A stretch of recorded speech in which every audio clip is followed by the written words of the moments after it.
You sit down, finally, after hours, days, maybe weeks of constant motion. And the moment your body stills, something rises in your chest.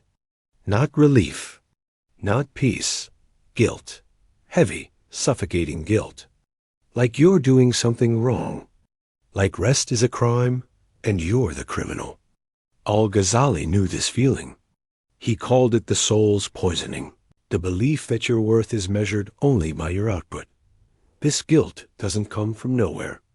It's been building for years. Every time you were praised for working hard.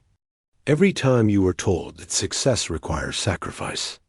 Every time you saw someone resting and thought, they must not have much going on. Slowly, quietly, you internalized a lie. That rest is laziness. That stillness is stagnation. That your value as a person is directly tied to how much you produce. And now, even when your body is screaming for a break, even when every cell is begging you to stop, you can't, because stopping feels like failure.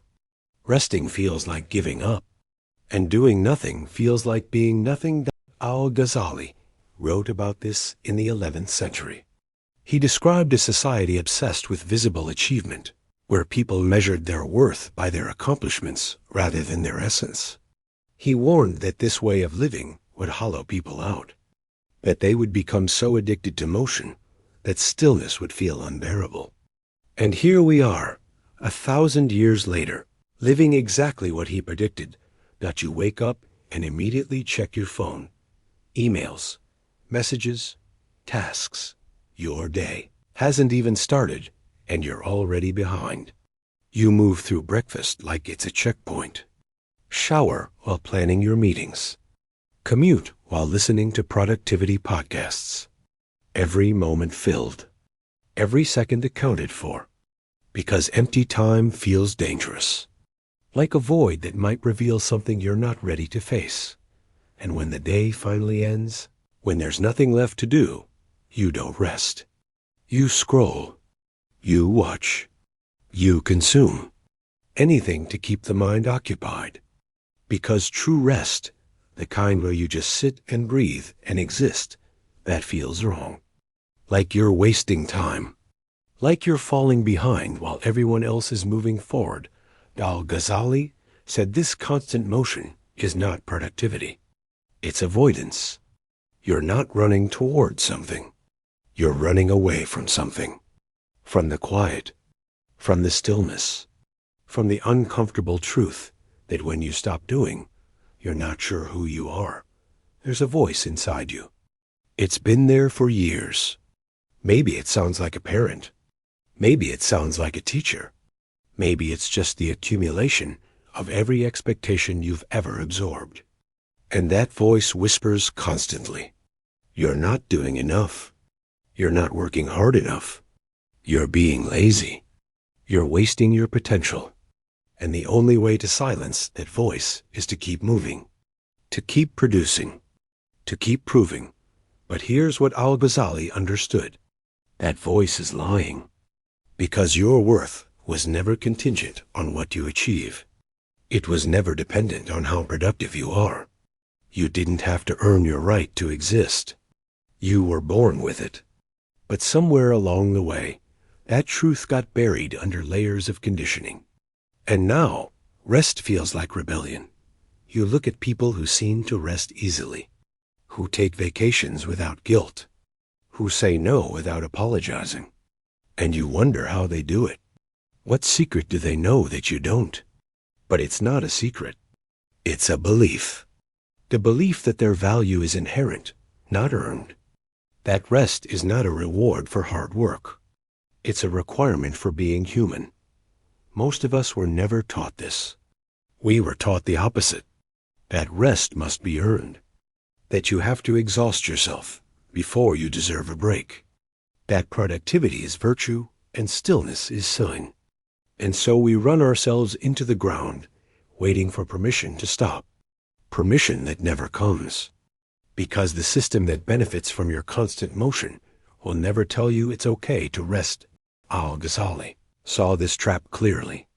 He watched people destroy themselves in pursuit of achievement, sacrificing their health, their relationships, their peace. All for what? For approval, for validation, for the illusion that if they just work a little harder, accomplish a little more, they'll finally feel worthy. But that moment never arrives, because the goalpost keeps moving. There's always more to do, always another level to reach, always another way you're falling short. And in the meantime, your body is breaking down, your mind is fraying, your soul is withering. But you can't stop, because stopping feels like dying.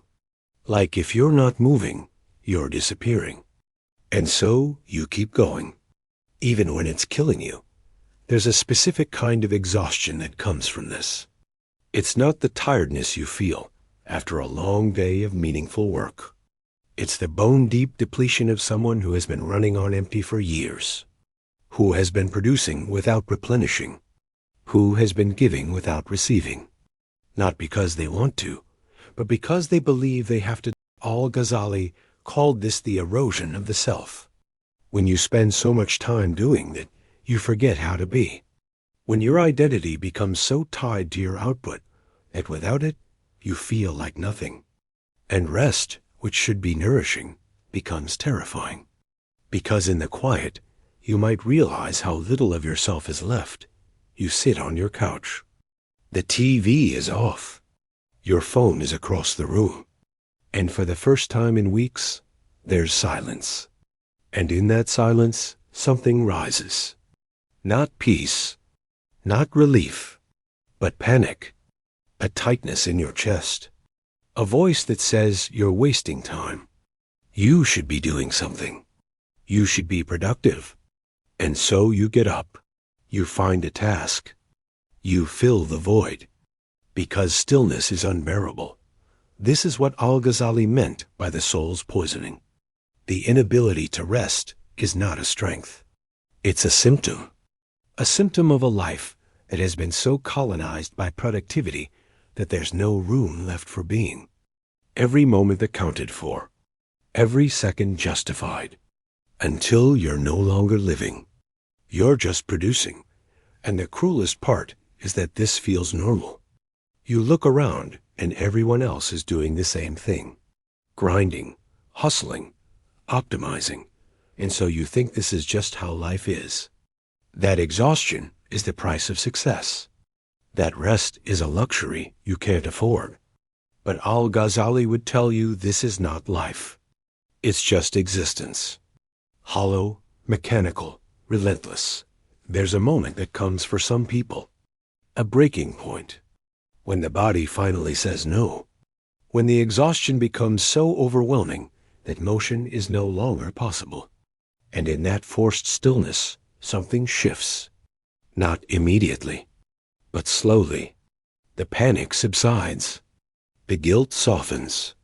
And underneath it all, something else emerges. A quiet recognition that rest is not the enemy. Productivity is not identity. And worth is not something to be earned. But most people don't reach this moment through choice. They reach it through collapse, through burnout, through the body shutting down because it has no other option. Al-Ghazali warned against this. He said the breaking point doesn't have to be the starting point, that you can choose rest before you're forced into it. But that requires unlearning everything you've been taught. That it requires recognizing that the guilt you feel when you rest is not your voice. It's the voice of a system that benefits from your exhaustion, a culture that profits from your constant motion, a world that has convinced you that your value lies in what you produce rather than who you are. And unlearning that is hard, because it's been reinforced your entire life. Every gold star for effort, every promotion for overtime, every compliment on your work ethic, all of it taught you the same lesson. You are what you do. And if you stop doing, you stop being. But Al-Ghazali knew this was a lie. He said the soul does not grow through motion. It grows through stillness. That wisdom does not come from accumulation. It comes from subtraction, from letting go, from sitting in the quiet long enough to hear what's underneath all the noise. Most of us are terrified of that quiet, because in the quiet, we might discover things we've been avoiding, grief we haven't processed, pain we haven't felt, questions we haven't answered. And so we stay busy. We stay loud. We stay moving. Because motion is easier than feeling. Al-Ghazali described rest as an act of courage. Not because it's physically difficult, but because it requires facing yourself. Without distraction. Without achievement to hide behind. Without productivity to validate your existence. Just you, in the silence, with nothing to prove. And that's terrifying. Because what if, in that silence, you discover you're not who you thought you were? What if the identity you've built around your achievements crumbles? What if rest reveals that the life you're living isn't actually yours? These are the questions most people avoid. And so they keep moving, keep producing, keep running, until they can't anymore, until the body breaks, until the mind fractures, until there's no choice but to stop. But Al-Ghazali taught that rest doesn't have to be a last resort. It can be a practice, a discipline, a way of honoring the truth that you are more than what you produce, that your worth is not contingent on your output. That stillness is not emptiness. It's presence. You're sitting again. This time, you notice the guilt rising. You feel it in your chest, the familiar tightness, the voice that says you should be doing something. But this time, instead of getting up, you stay. You breathe. You let the guilt be there without acting on it. And slowly, something shifts.